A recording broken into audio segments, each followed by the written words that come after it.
All right, so the enabler for accelerated bioprocess R&D. How do we use SiLA at our chair, and what were the benefits? Like, what is our story? So first of all, my name is Lukas Bromig. I work as a PhD student at the Technical University of Munich at the Institute of Biochemical Engineering. What we do is bioprocess engineering. We do bioprocess optimizations, scale up, scale down experiments, the sort. And the project that I've been working on since May 2019 was the Digitization in Industrial Biotechnology project, which is a BMBF funded joint national research project with the research center in Jülich and Hanover, which do the phenotypization ahead of us and the downstream processing that comes after us in the entire chain of bioprocess development. When this all started, we were basically given a lab, a brand new lab with lots of equipment, but no software, no interfaces, nothing. So we were tasked with, well, somehow making that all digital and automated so that we can speed up our process development.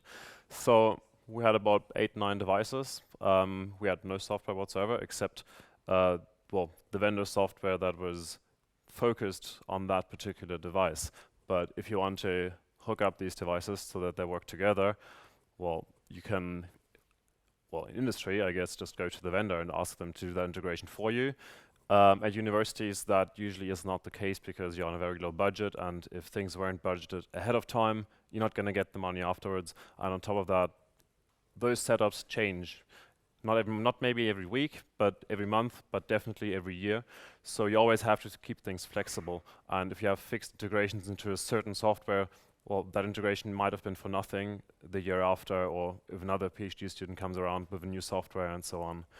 So our problem was that we had so many closed source solutions, so many island solutions, like a microplate reader with its software, a pipetting robot with its software, a bioreactor system with its own software, a flow meter, off-gas analysis. They all had their own software. But now if you want to hook them up, if you want to use them all as one and automate your workflow, well, it's difficult. And that's why we turned to SiLA to basically create this service infrastructure, this service layer. So the idea behind SiLA is that all these devices become a service in your lab that you can just access. So you don't have to go through a specific desktop app. You don't have to run around your lab or go from the office downstairs to do something at a specific computer that is set up there for that device. Now you want to be more flexible, and if you want to change the software that you use for your processes, for your control, or if you just want to use scripts, you always want to access this infrastructure level at the bottom, and SiLA enables us to do that, to keep things flexible, so that one day we integrate this parallel bioreactor system with our pipetting robot. The next week we integrate it with some autosampler and a peristaltic pump. So that is the reason why SiLA was very important for us, and why we spent almost like half a year to a year in the beginning to just set up the infrastructure for what we were then supposed to do, which is figure out new processes, speed up the entire research in general. Another small but valuable thing is that we also were able to upgrade lots of legacy devices that didn't really have digital interfaces at all to begin with. We usually do that with low-cost Raspberry Pis that we just install a SiLA driver on. And there's also a nice paper from our colleagues in Hanover where they basically describe on how to do that quite easily. So some of the examples that we've used it then for was at the very beginning, the first study was basically automated protein expression studies, where we used a Daske parallel bioreactor system, peristaltic pumps, a pipetting robot from Hamilton, sadly not taken, because if they had some sort of SiLA interface, it would have been much easier. And on this pipetting deck, we had a 48 times bioreactor on the milliliter scale with specifically fitted sensors that measure DO and pH. So we had about 7-8 different devices that all had to communicate, because at a certain time we used those larger scale bioreactors to produce biomass, and at a certain time we want to transfer that onto the pipetting robot deck, distribute it between all the 48 different small scale bioreactors, and then do induction experiments and check how much protein is being generated, and measure protein concentration and so on. So ideally, we want to start that process on Monday in the liter system, and then get back on Friday, clean everything up, and have the data wherever we want it. Yeah, and we use SiLA for that to orchestrate all this, and orchestrate it with Python scripts. So this was the first use case, and then we had several others. The most recent one is automated adaptive laboratory evolution, where we also use a reactor system and several periphery devices, pumps, balancers, and so on, where we basically empty a reactor time after time after time, and in this way replace the manual passaging that is usually done in Erlenmeyer flasks. And the nice thing about it is that we could do the same thing and do the setup within days, because we already had all the infrastructure there.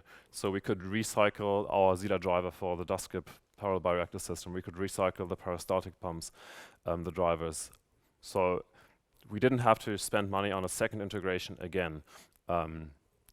So if we had, in the first place, made some sort of custom solution that somehow integrated the dust-skip with the Venus from the Hamilton pipetting robot, we would not have been able to just switch and move things around as easily as we are now with SiLA. And right now, it's not just our laboratory, well, my laboratory at my university, at my chair, that is using those drivers, but some of my colleagues are starting to use them as well, because, well, they, by chance, have the same peristaltic pump as I do.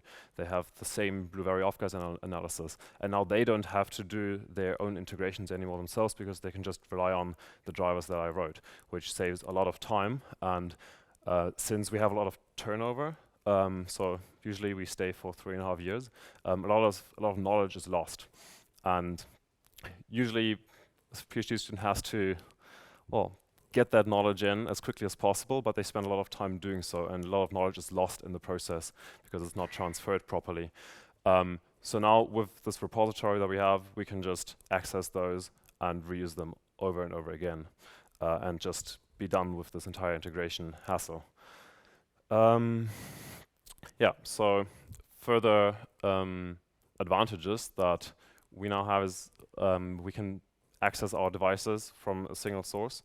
So I wrote basically like a laboratory management system called the SiLA Manager, from where we can remote control all our SiLA-enabled devices from wherever we are, which is pretty handy, since most of our experiments run over an extended period of time, over the weekend, overnight.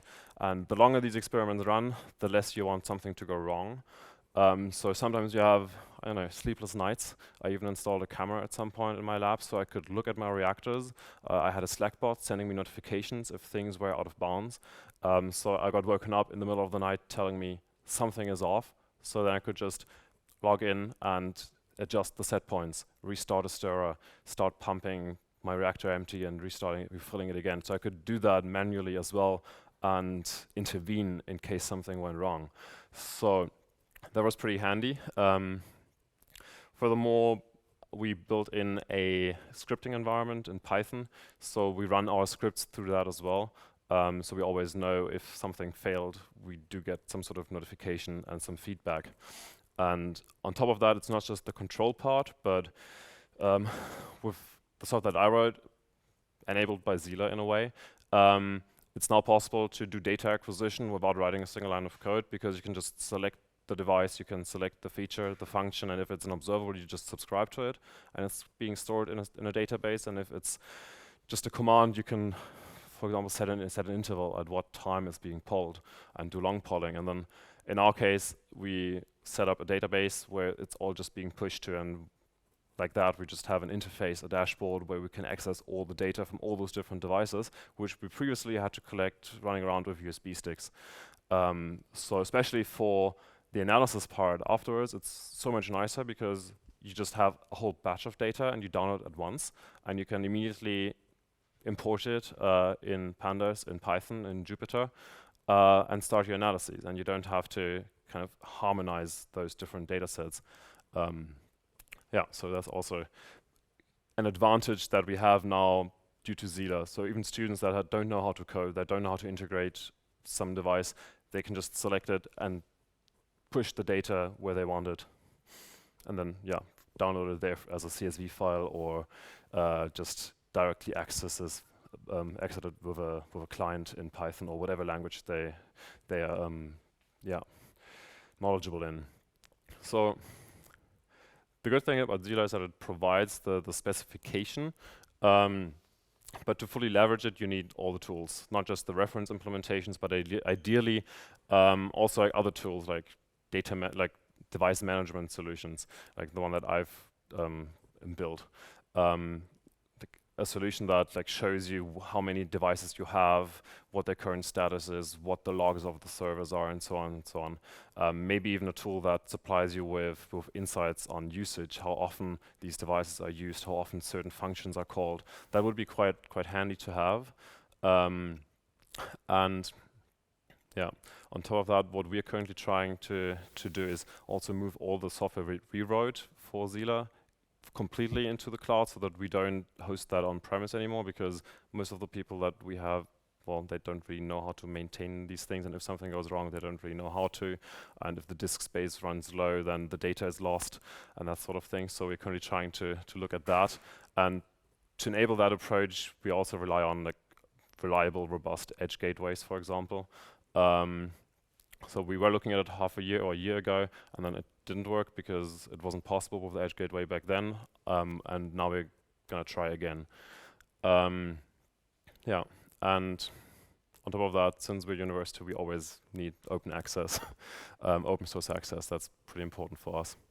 But the biggest takeaway for us was that it's really important, at least from our perspective, if you want to stay flexible, that you have to decouple your digital infrastructure from your specific softwares like your LIMSs or your ELNs, because if you always make custom integrations into those, then you're going to do those integrations over and over again. Ideally, if everybody supported SiLA, that wouldn't be the case anymore, because you could do those integrations quickly, but at the moment it's not fully there yet, so we kind of like run this approach. Yeah, and apart from that, what are we going to do now? Since I will be done with my work at university by tomorrow. So tomorrow is officially my last day. I'm currently wrapping up all the driver development, the Git repository, the documentation, and all that, which by now includes 9 drivers that, well, 7 of them are actively used. And at the moment, I'm also looking at supervising a master thesis project, which is going to take the SiLA2 manager to the cloud, and which will then be hosted as like a software as a service on our institute's premises.